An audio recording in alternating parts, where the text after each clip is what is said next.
Slide 1. Bible. What is the meaning of Bible? The Bible is the holy book of Christianity.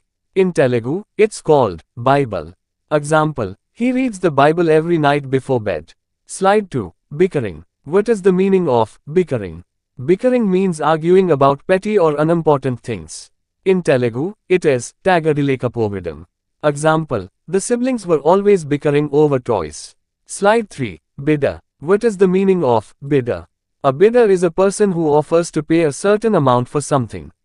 In Telugu, bidder is called Viluvakat Vyakti. Example, the highest bidder won the antique vase. Slide 4. Biased. What is the meaning of biased? Biased means showing unfair preference or prejudice. In Telugu, it is Paksipatanga. Example, the referee was biased towards the home team. Slide 5. Beasting. What is the meaning of beasting? Beasting is the first milk from a cow after calving, rich in nutrients. In Telugu, it's called Palivagane Modati Palam. Example, beasting is rich in nutrients for calves. Slide 6. Bid. What is the meaning of bid? To bid means to offer a price for something.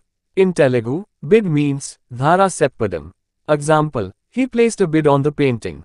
Slide 7. Bias. What is the meaning of bias? Bias means having prejudice either in favor or against something or someone. In Telugu, it is called Pakshikata. Example, gender bias should be eliminated from workplaces. Slide 8. Bide. What is the meaning of bide? To bide means to wait patiently. In Telugu, bide means tali pattadam. Example, we must bide our time until the right opportunity comes. Slide 9. Bicycle. What is the meaning of bicycle? A bicycle is a vehicle with two wheels powered by pedaling. In Telugu, it is called cycle. Example, she rides her bicycle to school every day. Slide 10. Bibliography. What is the meaning of bibliography?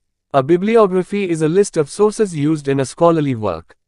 In Telugu, it is called Granthasuchi. Example, include a bibliography at the end of your research paper.